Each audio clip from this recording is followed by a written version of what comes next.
So, welcome back. Welcome to the mathematics class. So, this is Rajan here और आज हम new topic लेके आए हैं straight lines. So last time हमने पढ़ा था कि कार्टेशियन और पोलर कोऑर्डिनेट्स क्या होते हैं, कैसे उसे इंप्लीमेंट करते हैं, उसकी एप्लीकेशंस क्या होती है, थोड़ी सी बताई थी. सो उसके एप्लीकेशंस को ही कंटिन्यू करते हुए मैं यहाँ पर स्ट्रेट लाइंस के बारे में बताने वाला हूँ. और अपकमिंग वीडियोस में मैं और भी डिफरेंट कर्व्स, थोड़ी सी कॉम्प्लेक्स कर्व के बारे में बताने वाला हूँ, जैसे कॉनिक सेक्शन में होती है हमारे पास पैराबोला और हाइपरबोला, एलिप्स और circle, these kind of equations. So first मैं यहाँ पर स्ट्रेट लाइन से सिंपल केस से स्टार्ट करने वाला हूँ, एक स्ट्रेट लाइन. अब स्ट्रेट लाइन में हम क्या पढ़ने वाले हैं, इक्वेशन इसकी अगर हम जनरली बात करें तो इसकी इक्वेशन हमें कार्टेशियन फॉर्म में पढ़नी थोड़ी सी इजी होती है, बट हम यहाँ पे क्या करेंगे, इसको पोलर कोऑर्डिनेट पे भी स्टडी करेंगे. क्योंकि हमने लास्ट वीडियो में देखा था कि हमारे पास कई सिचुएशन ऐसी होती है जब हमारे पास पोलर कोऑर्डिनेट्स थोड़े हेल्पफुल होते हैं और कई सिचुएशन में कार्टेशियन कोऑर्डिनेट हेल्पफुल होते हैं. सो उसे कंटिन्यू करते हुए और टाइम ना वेस्ट करते हुए let us start the work. So first हम क्या करने वाले हैं, मैं बिल्कुल सिंपल केस से लेने वाला हूँ कि जब भी हम कार्टेशियन कोऑर्डिनेट को कंसीडर करते हैं और मैं यहाँ पे सपोज करो लिख दूँ x इक्वल टू 2. एक थिंग मैंने लास्ट वीडियो में बताई थी, उसको मैं एक और बार रिपीट कर देता हूँ कि ये x एक्सिस होती है, y एक्सिस होती है. क्या इसको ऐसे ही सोचना चाहिए? Answer is no. इसको अगर हम सोच के चले कि ये इनपुट है और ये आउटपुट है, then the situation becomes very easy. इससे क्या हो जाता है हमारा कि अगर हम सोचें कि हमें x एक इनपुट देना है, जैसे मैं यहाँ पर इसको सिंपल केस लेके चलूँ, यहाँ पर y is equal to x. अगर मैं इस सिचुएशन लेके चलूँ तो मेरे पास अगर मैं x की वैल्यू पुट करता रहता हूँ तो मेरे को y की वैल्यू उसके अकॉर्डिंगली मिलती रहती है, या फिर मैं y की वैल्यू पुट करता हूँ मेरे को x की वैल्यू मिलती रहती है. यूजुअली हम क्या करते हैं, x की वैल्यू पुट करते हैं. सो y क्या कर रहा है, x पे डिपेंड कर रहा है, तो हम उसको कहते हैं डिपेंडेंट वेरिएबल. वेरिएबल क्यों कह रहे हैं, क्योंकि उसकी वैल्यू हम चेंज कर सकते हैं. और डिपेंडेंट क्यों कह रहे हैं, क्योंकि वो x पे डिपेंड करता है. ठीक है. और x जो है वो एक इंडिपेंडेंट वेरिएबल है. वेरिएबल तो ये भी है क्योंकि इसकी भी हम कोई भी वैल्यू दे सकते हैं खुद से, लेकिन इंडिपेंडेंट है, इसकी वैल्यू हम खुद से दे रहे हैं. उससे क्या बेनिफिट होता है हमारा खुद से वैल्यूज देने का, कि यहां पर हमें उसकी अगर हम इसकी डिफरेंट डिफरेंट वैल्यूज देते हैं तो हमारे पास हमें कर्व ड्रॉ कर सकते हैं अपने ग्राफ में. सो फिर हम क्या कर सकते हैं, उसको अपने प्लेन में ड्रॉ कर सकते हैं. सो उसी को ही कंटिन्यू करते हुए मैं बताता हूं कि अगर सपोज करो मेरे पास एक ऐसी इक्वेशन है x इक्वल टू 2. इस केस में क्या होगा, x इक्वल टू 2 में इसमें y तो गिवन नहीं है. अच्छा, इसमें हमें पता है कि x इक्वल टू 2 का मीनिंग है यहाँ पे कहीं पे 2 होगा और हम उस पर डॉट लगा देंगे. अगर y यहाँ पे दिया नहीं हुआ तो खुद से सपोज कर लेते कि y जो है 0 है. अगर y 0 है तो x तो यहाँ पे आ जाएगा जहां पे मैंने डॉट लगाई है, तो मतलब बिल्कुल सही करा हमने. लेकिन ये तो हमने खुद से दिया y 0. अगर अगर y 1 होता, फिर अगर y 1 होता, मान लो यहाँ पे 1, तो y x क्या होता है, x तो तब भी 2 होता. अगर मान लो y मेरा 2 है तो तब भी मेरा x क्या होता है, 2 ही होता. अब ज्यादा ऊपर हो गया ना यहाँ, तब भी मेरा x क्या होता है, 2 होता है. ऐसे अगर मैं -1 ले लूं, -2 ले लूं, y की कोई भी वैल्यू ले लूं रैंडमली, ये एक स्ट्रेट लाइन होगी. आई थिंक ये zigzag से थोड़ी सी बन गई है, लेट्स इग्नोर इट. सो यहाँ पर एक स्ट्रेट लाइन मिलेगी और मैं y की कोई भी रैंडमली वैल्यू पुट कर दूं, x हमेशा सेम रहने वाला है. सो ये लाइन क्या है, पैरेलल टू y एक्सिस है और ये इसकी रिप्रेजेंटेशन है. अगर ऐसे मैं एक इक्वेशन लिख दूं यहाँ पर y इज इक्वल टू 4, तो वो कैसी इक्वेशन, वो कैसी रिप्रेजेंटेशन होगी उसकी. सपोज करते हैं यहाँ पे ये 4 है. अगर ये 4 है तो एक लाइन आने वाली है, स्ट्रेट लाइन ऐसे, जो कि x एक्सिस के पैरेलल होगी. मतलब y is going to be constant, ये एक कांस्टेंट रहने वाला है. बट x की वैल्यू तो चेंज हो सकती है, बट x की वैल्यू कुछ भी चेंज हो, y को कुछ भी फर्क नहीं पड़ता. जैसे मैं किसी कंपटीशन की तैयारी कर रहा हूँ और मैं कांस्टेंट हूँ कि मुझे स्टडी करनी है, स्टडी करनी है, स्टडी करनी है. जितनी भी बाहर से डिस्ट्रैक्शंस होगी, जितनी भी डिस्ट्रैक्शन होगी, एक चीज तो कांस्टेंट होगी कि मुझे स्टडी करनी है, वो यहाँ पे फिक्स हो गया. ये सारी क्या है, डिस्ट्रैक्शंस है. ऐसे सोच सकते हैं ना, इनपुट आउटपुट का है, मैंने तो इसीलिए मैं इससे रिलेट कर पा रहा हूँ, वरना थोड़ा सा डिफिकल्ट हो जाता है वेरिएबल्स को रिलेट करना. सो ये मेरे पास तो सिंपल सिचुएशन है. अगर मैं यहाँ पे वेरिएबल्स इंक्लूड कर दूं, अगर y is equal to x कह दूं यहाँ पर, तो क्या होगा. अगर मैं y is equal to x कह दूं तो मेरे पास x की मैं वैल्यूज पुट करूंगा, खुद से दूंगा, और y की मुझे वैल्यूज मिलती रहेंगी.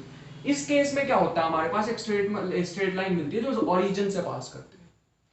सो ये जब भी ओरिजिन से पास करती है तो हमारे पास इस इक्वेशन को रिप्रेजेंट करती है.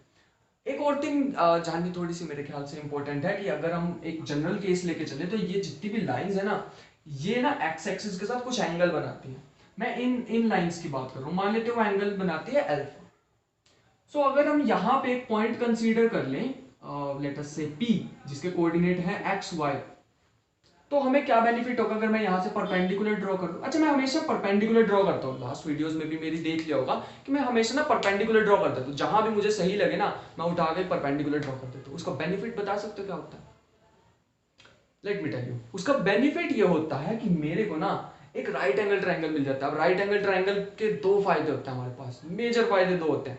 एक तो हमारे पास जो सिचुएशन है हम उसमें पाइथागोरस थ्योरम यूज कर सकते हैं, सेकंड हम ट्रिग्नोमेट्री, पूरी की पूरी ट्रिग्नोमेट्री उसमें यूज कर सकते हैं, वो बेनिफिट होता है इसका। सो वहां पे ये बहुत ज्यादा असेंशियल बन जाती है हमारे पास राइट एंगल ट्रायंगल ड्रॉ करना। अब यहाँ पे हम ध्यान से देखें तो इसको let me rub this one. सो यहाँ पे थोड़ा सा स्पेस बनाते हैं। अगर मैं इस ट्रायंगल को देखूं OPQ को, तो हमारे पास क्या होगा, ये OPQ में ये जो OQ है इसके कोऑर्डिनेट क्या होगा x, क्योंकि हम x स्टेप इधर चल रहे हैं और y स्टेप इधर चलेंगे, तो ये हो जाएगा y। अगर मैं ऐसे tan अल्फा फाइंड आउट करना चाहूं तो वो tan अल्फा क्या होगा, tan अल्फा हमें पता है परपेंडिकुलर अपॉन बेस, तो परपेंडिकुलर हमारे पास है y और बेस है हमारे पास x। इसको ना हम एक क्वांटिटी से रिप्रेजेंट करते हैं, पर्टिकुलरली इन दिस चैप्टर। वैसे तो हम through out the course use करने वाले, बट कई बार डिफरेंट सिंबल भी यूज कर लेते हैं, तो इसको हम m से रिप्रेजेंट करने वाले। इस m का ना एक नेम होता है जिसे हम कहते हैं स्लोप। बट अब इसके बारे में we have a lot to say about this word, particularly in calculus chapter. But यहाँ पर थोड़ा सा मैंने बताया कि स्लोप क्या होता है, थोड़ा सा बताना मुझे एसेंशियल लगा। सो ये इसकी मेन डेफिनेशन होती है, अगर नहीं भी ये टर्म याद रखते हो अभी के लिए तो दैट्स फाइन। सो वापस आते हैं। अब मेरे पास ये हो गई। अब मैं अगर मान लो कोई भी इक्वेशन ऐसे रैंडमली, ये इक्वेशन, ये लाइन, ये लाइन, ये लाइन, या कैसी भी रैंडमली, बस वो कंडीशन क्या है, वो स्ट्रेट लाइन होनी चाहिए। अगर मैं कैसी भी स्ट्रेट लाइन ड्रॉ कर दूं तो क्या मेरे पास एक ऐसी इक्वेशन है, एक ऐसी जनरल इक्वेशन, जैसे मैं y इक्वल टू एक्स लिख रहा हूँ, x equal to 2 and these all equations, क्या मेरे पास एक ऐसी इक्वेशन भी है जो कि कैसी भी स्ट्रेट लाइन हो, कैसी भी रैंडमली एक स्ट्रेट लाइन मैं ले लूं उसको वो रिप्रेजेंट कर दे? क्या ऐसी एक स्ट्रेट लाइन की इक्वेशन हमारे पास है?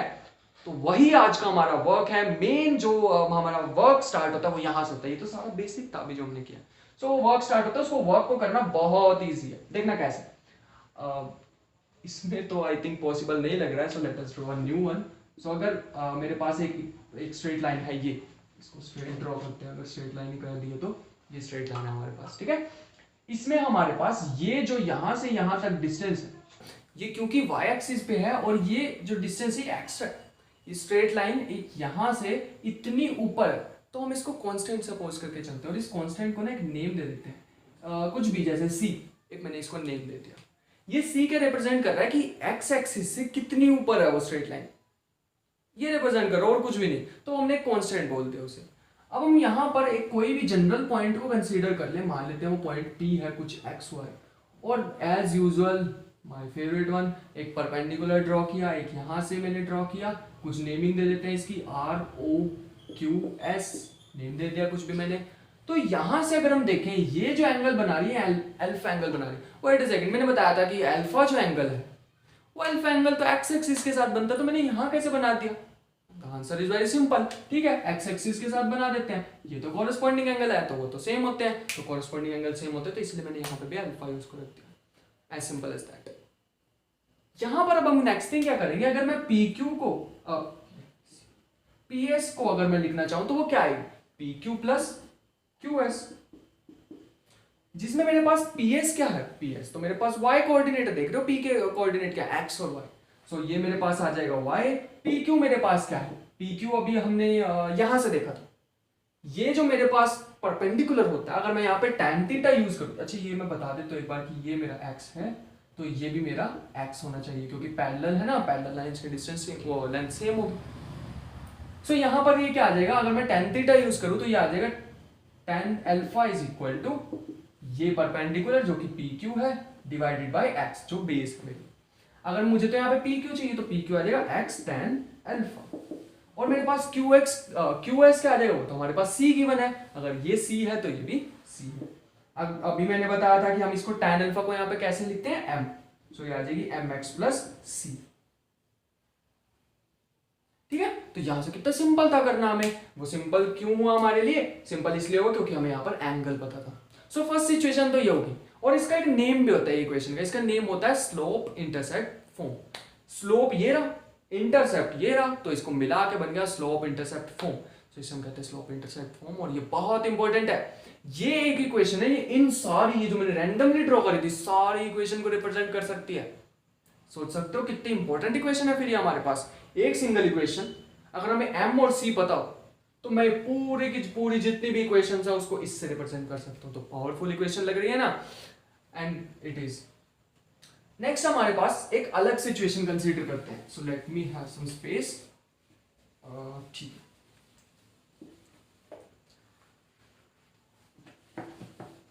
सो नेक्स्ट हम सिचुएशन क्या सपोज करके चलते हैं कि अगर मेरे पास एक स्ट्रेट लाइन है जो कि ऐसे, इस बार सपोज कर लेते कि हमें ना एंगल नहीं पता उस स्ट्रेट लाइन का, हमें क्वेश्चन में नहीं गिवन है या सिचुएशन ही कुछ ऐसी है कि हमें उसका एंगल नहीं पता लग रहा, तो उस केस में हम क्या करें। बट हमें ना यहाँ पे ये जो पॉइंट है ना दो, ये हमें बताया। अच्छा तुम बताओ कि एक्स एक्सिस पर अगर ये कोई भी पॉइंट है तो ये मैं कैसे लिखूंगा। क्या मैं इसको ऐसे लिख दूं a,0 तो चलेगा। अच्छा ये a है, ठीक है, a,0, और ये पॉइंट क्या होगा y एक्सिस पे, ये हमारे पास होगा 0,b। ऐसा क्यों होता है, क्योंकि x एक्सिस पे y 0 होता है और y एक्सिस पे x 0 होता है, इसे हमें याद रखना होगा। इस पे कोई भी अगर एक पॉइंट ले ले, जनरल पॉइंट p जिसके कोऑर्डिनेट है x और y। अच्छा ये सेकंड सिचुएशन है, इसे याद रखेंगे। ये फर्स्ट सिचुएशन थी जब हमारे पास एंगल गिवन होता था, हम स्लोप जिससे फाइंड आउट कर सकते थे। यहां पर अगर मैं एक p पॉइंट ले लूं और उससे परपेंडिकुलर ड्रॉ करता हूं एज यूजुअल, ठीक है, यहाँ पे O आ जाएगा, यहाँ पे हम इसको नेम दे देते हैं RST। अच्छा Q रहेगा तो Q इसको नेम दे देते हैं, ये मेरे पास आ जाएगा, as simple as that. But यहां पर हमारे पास क्या होगा, अगर मैं इन दोनों ट्राइंगल को कंसीडर करूं, एक मेरे पास है PQS और एक मेरे पास है ORQ। इन दोनों ट्राइंगल में अगर मैं देखूं PQS ORQ, इन दोनों ट्राइंगल्स में हमारे पास क्या होगा कि अगर मैं देखूं तो ये दोनों ट्राइंगल्स में सिमिलर है। ध्यान से देख सकते हो, ये एंगल कॉमन और एक एंगल 90, तो ये तो सिमिलर हो गए। तो सिमिलर है तो मैं इनकी रेशियोज को यूज कर सकता हूं, रेशियो को यूज कर लेते हैं। सो ये मेरे पास आ जाएगी OS upon OQ is equal to, इसमें मैंने ये यूज कर लिया, और यहां से क्या आ जाएगा RP अपॉन RQ।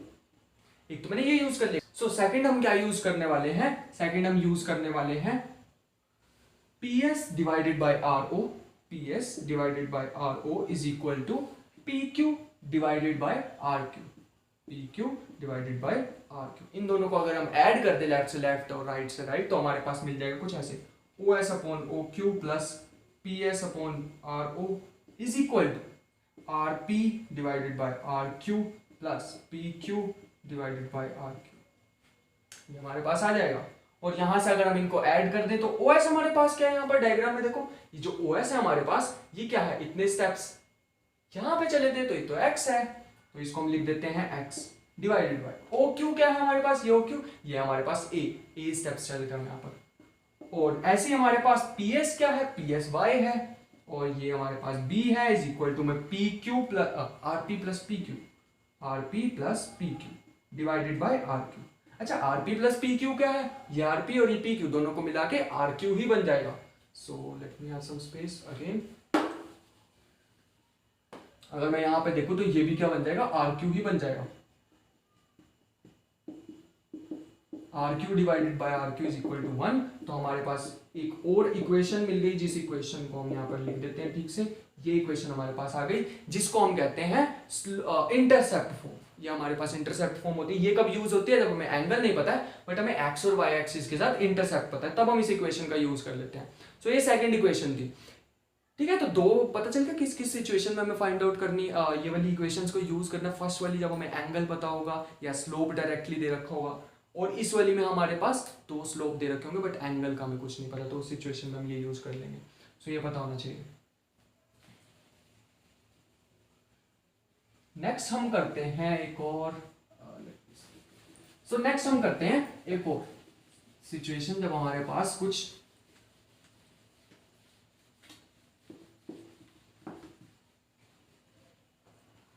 नेक्स्ट में हमारे पास क्या गिवन हो, अगर हमारे पास एक परपेंडिकुलर डिस्टेंस गिवन हो और एक हमारे पास एंगल गिवन हो, तब हम क्या करेंगे। देखो अगर मेरे पास एक स्ट्रेट लाइन है और कुछ भी ऐसे स्ट्रेट लाइन गिवन है, बट इस बार हमें इंटरसेप्ट नहीं गिवन है, तो हम क्या करेंगे। अगर हमें इंटरसेप्ट नहीं गिवन है बट हमें ना यहां से यहां तक परपेंडिकुलर डिस्टेंस पता है, ये हमारे पास एक परपेंडिकुलर डिस्टेंस, इसको हम P बोल देते हैं, इसका नेम होगा कुछ O, इसको कह देते हैं A, जो हमें गिवन है। तुम्हें पता है मैं क्या करने वाला हूँ, है ना। सो यहाँ पर एक परपेंडिकुलर यहाँ से भी ड्रॉ कर लेते हैं। नेक्स्ट थिंग हम क्या करने वाले हैं,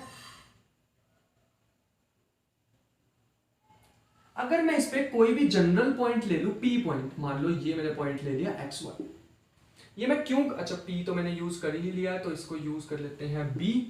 सो अगर मैं कोई भी पॉइंट ले लूं, एक B पॉइंट ले लूं जिसके कोऑर्डिनेट्स हैं x और y, सो यहां पर यहां से भी अगर मैं एक परपेंडिकुलर ड्रॉ करूं, इसको अभी के लिए रब करते हैं, बाद में लिखेंगे अगर जरूरत होगी तो। सो हमने क्या किया, यहां से B से एक परपेंडिकुलर को एक ड्रॉ कर लिया। अब अगर ये पॉइंट को मैं C पॉइंट बोलूं तो, और इसको यहां से एक परपेंडिकुलर ड्रॉ कर दूं, ये मेरे पास एक परपेंडिकुलर हो गया, और यहां से इसको मिला दूं तो ये मेरे पास कुछ कॉम्प्लेक्स सिचुएशन बन गई, जिसने हमारे दिमाग को थोड़ा सा सोचने में मजबूर कर दिया कि हम एग्जैक्टली करने क्यों वाले हैं, इतने सारे क्यों परपेंडिकुलर्स हमें ड्रॉ करने हैं। तो उसका आंसर बिल्कुल सिंपल है, हमें किसी तरह ना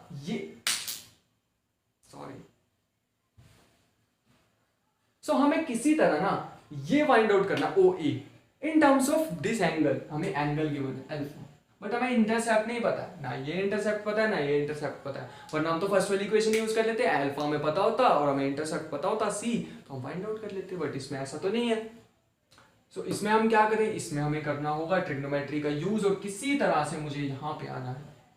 सो उसका यूज करने के लिए देखो मैं बताता हूँ, फर्स्ट हम ये फाइंड आउट करेंगे, ठीक है, इतना ये, और फिर हम ये फाइंड आउट करेंगे, मतलब OA को मैं ब्रेक करने वाला हूं OE प्लस EA में, तो मुझे एक तो OE फाइंड आउट करना है किसी तरह, और एक EA फाइंड आउट करना है। अच्छा एक वर्क मैं तुम्हें देता हूं आज, तुम्हें ना ये देखना है कि ये जो एंगल होता है ना, ये वाला जो एंगल है, ये एंगल मेरे पास क्या होगा, ये होगा अल्फा, अगर ये अल्फा है तो ये भी अल्फा होगा, और वो क्यों होगा ये तुम्हें देखना है, तुम्हारे लिए मैंने वर्क छोड़ दिया थोड़ा सा। वापिस वर्क पे आते हैं अपने, अगर मुझे dB निकालना हो तो वो dB क्या होगा, वो dB हमारे पास होगा यहां पे लिखते हैं, ये dB मेरे पास होगा, ये dB in terms of alpha क्या होगा, अगर हम यहाँ पे मान लो cos अल्फा निकालते हैं, तो वो cos अल्फा हमारे पास क्या होता है, वो होता है बेस अपॉन हाइपोटेन्यूज। बेस हमारे पास क्या आ जाएगी, बेस आ जाएगी DC, और हमारे पास हाइपोटेन्यूज हमारे पास क्या आ जाएगी BC, बट इसकी तो हमें जरूरत है ही नहीं, हमें तो DB चाहिए, तो साइन अल्फा देख लेते हैं। साइन अल्फा हमारे पास आ जाएगा perpendicular DB divided by hypotenuse, जो कि मेरे पास क्या है BC, तो मेरे पास मिल गया। और ये परपेंडिकुलर है क्या, ये तो y कोऑर्डिनेट है, तो यहां मैं लिख दूंगा इसको y साइन अल्फा। तो आई होप कि सबको समझ आ गया होगा, सिंपल ट्रिग्नोमेट्री यूज किया। सो यार DB तो हमें मिल गया किसी तरह, और ये dB किसके इक्वल है, ये जो dB है तो EA के इक्वल है, तो हमें तो EA मिल गया। चलो एक वर्क तो कम से कम थोड़ी सी तसल्ली हुई और हमें EA मिल गया। बट यहाँ पे अगर हम देखें तो इसमें और ज्यादा इजी है। देखो यहाँ पे ये कोऑर्डिनेट क्या था, ये तो x था, ये हमें पता है अल्फा हमें पता है, तो ये निकालना OE, तो OE पता क्या आ जाएगा, ये जो ट्राइंगल है ये OCE में से, अगर हम OCE ट्राइंगल देखें ना, तो इसमें हमारे पास OE पता क्या आ जाएगा, x cos अल्फा। अच्छा तुम cos अल्फा फाइंड आउट करके देखोगे तो तुम्हें पता चल जाएगा। अगर हम ये दोनों वैल्यू वापस इसमें सब्स्टिट्यूट कर दे तो हमारे पास OA किसके इक्वल आ जाएगा, ये OA आ जाएगा x cos alpha plus y sin alpha. कितना इजी है ना। और ये OA को अगर हम देखें, ये OA था क्या, तो हमें गिवन था, तो परपेंडिकुलर डिस्टेंस है, और परपेंडिकुलर डिस्टेंस तो हमें P गिवन है, तो हमारे पास एक इक्वेशन बन गई जो है x cos alpha plus y sin alpha is equal to P। तो ये हमारे पास आ गई। हम इसका कोई नेम नहीं होता, मेरे ख्याल से इसको नॉर्मल फॉर्म कहते हैं, नॉर्मल फॉर्म, ठीक है। सो ये हमारे पास थर्ड इक्वेशन आ गई। जब हमें परपेंडिकुलर डिस्टेंस पता हो और एंगल पता हो तो हम ये वाली इक्वेशन यूज कर सकते हैं। सो ये भी सिंपल होगा। अच्छा एक ये तो तीन इक्वेशन हो गई, तीन डिफरेंट सिचुएशन। अगर मैं तीनों सिचुएशन को भी अगर मैं कलेक्ट करके एक में ही बनाना चाहूं तो क्या करूंगा, सो उसके लिए बिल्कुल सिंपल आंसर है, कोई भी फर्स्ट ऑर्डर की, मतलब कोई भी ऐसी इक्वेशन हो ना, तो वो किसको रिप्रेजेंट करती है, वो रिप्रेजेंट करती है हमारी स्ट्रेट लाइन को। मतलब ये जो इक्वेशन है ये जनरल इक्वेशन है, अभी तक हमने इस जनरल इक्वेशन नहीं लिखी थी ना, तो ये है मेरी जनरल इक्वेशन। फर्स्ट वाली में M और C पता हो तब काम चलेगा, सेकंड वाली में A और B पता हो तब काम चलेगा, थर्ड वाली में अल्फा और P पता हो तब काम चलेगा। यहां पर कुछ नहीं, A B C पता हो, ये जनरल इक्वेशन। तीनों जो इक्वेशन है ना मैं इसके फॉर्म में लिख सकता हूँ। देखो इसी में से तीनों इक्वेशन निकाल के दिखाऊं, देखो कितना इंटरेस्टिंग वर्क होगा वो वाला। सो इतना स्पेस हमारे लिए काफी होगा। अगर मैं इस इक्वेशन को लूं और ऐसे लिख दूं ax plus B y is equal to minus c. अगर मैं c को नीचे ले आऊं तो ये बन जाएगा ax upon minus c plus B y upon minus c is equal to 1। यहां पर आ जाएगा x equal to minus c upon a, ये बन जाएगा y upon minus c upon b is equal to 1। अच्छा ये मैं a को डिनोमिनेटर में लाऊंगा तो ऐसे हो जाएगा। अच्छा ये तो वही इक्वेशन आ गई इंटरसेप्ट फॉर्म, जहां पे ये स्मॉल a किसके इक्वल है माइनस सी बाई ए के, और स्मॉल b किसके इक्वल है माइनस सी बाई बी के। सो नेक्स्ट थिंग हमारे पास है कि अगर हम इस इक्वेशन को जनरल फॉर्म को अगर स्लोप इंटरसेप्ट फॉर्म में चेंज करना चाहे, जो हमने सबसे फर्स्ट की थी, सो उसमें अगर चेंज करना चाहें वो कैसे कर सकते हैं। तो उसके लिए हमें क्या करना होगा, अगर मैं इस इक्वेशन को ऐसे लिख दूं ax plus B Y plus C equal to 0, अगर मैं यहाँ पे B Y equal to minus C minus A X लिख, और अगर इस b को भी डिनोमिनेटर में ले जाऊं तो मेरे पास आ जाएगा y is equal to minus A by B X plus minus C by B. Wait a second, ये तो वही इक्वेशन वापस नहीं आ गई है जो उनसे हमने स्टार्टिंग में की थी कि y is equal to M x plus C, where m जो हमारे पास है यहाँ पर m मेरे पास है minus A by B, let me write it clearly.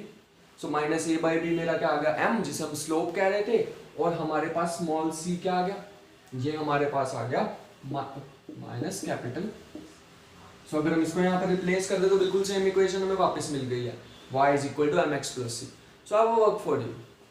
सो एक छोटा सा वर्क करना है तुम्हें कि ये जो इक्वेशन हमारी आई थी, यहाँ पे इक्वेशन मैंने रब कर दिया, ये इक्वेशन थी हमारे पास y sine alpha plus x cos alpha is equal to p, ये जो इक्वेशन थी। अब तुम्हें ये वाली इक्वेशन से ये वाली इक्वेशन में रिड्यूस करना, ये वाली इक्वेशन बनानी है। तो ये तुम्हारा वर्क है कि कैसे उसे सोचना है, कैसे हम कर सकते हैं। बहुत ज़्यादा इजी वर्क है, एक बार ट्राई करके देखना, ठीक है। अगर फिर भी नहीं होता है तो कमेंट सेक्शन तुम्हारे लिए है, वहाँ पे कमेंट करना कि हमसे नहीं सॉल्व हुआ।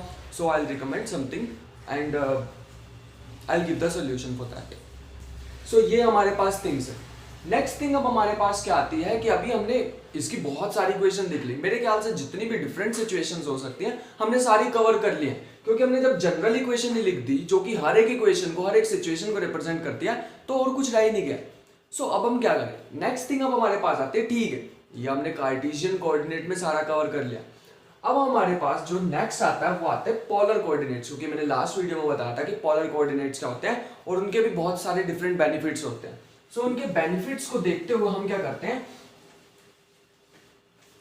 Equation of straight line in terms of polar coordinate find out करने में करते हैं। सो उसके लिए बहुत easy, polar coordinates are very easy to handle. देखो कैसे। सो नेक्स्ट थिंग मैं बता रहा था कि यहां पर हम क्या करने वाले हैं, पोलर कोऑर्डिनेट्स का यूज करने वाले हैं। सो अगर मैं यहां पर मैं यहां पर क्या करूं, एक परपेंडिकुलर ड्रॉ कर दूं, यहां से ओरिजिन से यहां पर एक परपेंडिकुलर डिस्टेंस परपेंडिकुलर ड्रॉ कर दूं। तो मैंने अभी भी बताया था कि इसको हम क्या कहते हैं,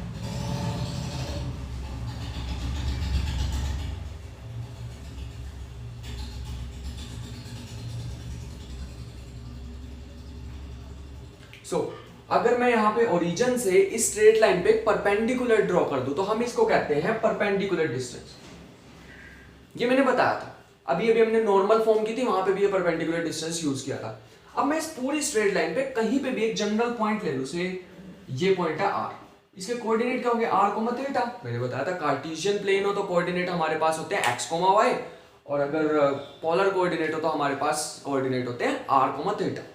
सो इसमें हमारे पास क्या होगा, अगर मैं यहां से इसको भी ओरिजिन से मिला दूं तो हमारे पास ये एंगल जो होगा ये थीटा होगा, और ये जो डिस्टेंस है ये हमारे पास r होगा।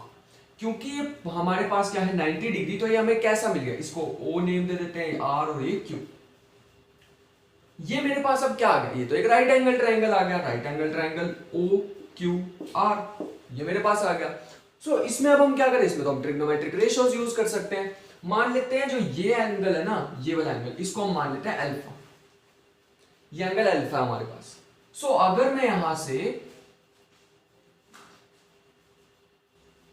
cos थीटा फाइंड आउट करना चाहूं तो हमारे पास cos थीटा क्या आ जाएगा, cos थीटा हमारे पास आ जाएगा बेस अपॉन हाइपोटेन्यूज।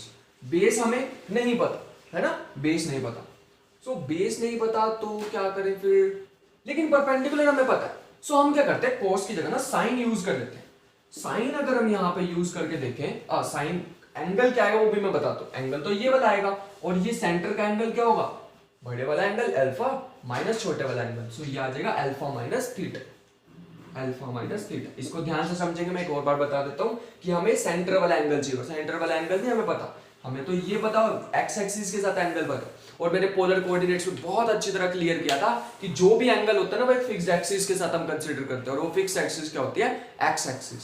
सो यहाँ पर तभी मैंने क्या किया, अल्फा माइनस थीटा लिया है। अगर हम इसको देखें तो ये क्या होती है, परपेंडिकुलर अपॉन हाइपोटेन्यूज। परपेंडिकुलर मेरे पास है P और हाइपोटेन्यूज मेरे पास है स्मॉल r, तो मेरे पास यहां से क्या आ जाएगा, P is equal to r sine theta minus alpha. तो ये मेरे पास आ गई स्ट्रेट लाइन की equation in terms of polar coordinates. जैसे उसमें मेरे पास क्या था कि हमें y is equal to M x plus c था, उसमें 4 वेरिएबल थे हमारे पास, जिसमें से 2 तो मेरे पास वेरिएबल थे डिपेंडेंट और इंडिपेंडेंट, जिसे हम कहते हैं x और y। यहां पर r और थीटा वैसे ही कोऑर्डिनेट है, ये r ये रहा थीटा, और 2 अलग वेरिएबल हैं, जैसे वहां m और c था, यहां पे p और अल्फा है। सो अगर हमें ये पता हो जाए p और अल्फा, तो हम एक स्ट्रेट लाइन को यूनिकली डिफाइन कर सकते हैं। बट ये जनरल इक्वेशन, हम कोई भी इक्वेशन कोई भी स्ट्रेट लाइन है उसको इससे रिप्रेजेंट कर सकते हैं। इसमें भी एक सेकंड सिचुएशन हो सकती है, मान लो वैसे में ही कर देता हूं, थोड़े सा ही चेंजेस करने होंगे मुझे इसमें।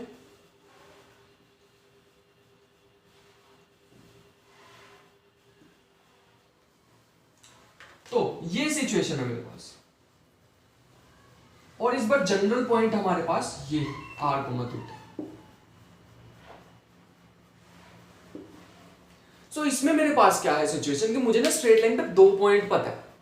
सो मुझे फिर स्ट्रेट लाइन की इक्वेशन फाइंड आउट करनी है। सो इसे कहेंगे हम 2 पॉइंट फॉर्म। अभी मैं कार्टेशियन में भी कराने वाला हूं।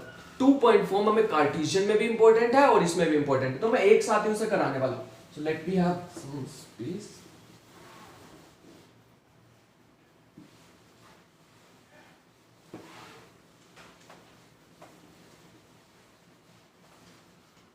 ओके, सो अब हम क्या करने वाले हैं, करने वाले 2 पॉइंट फॉर्म।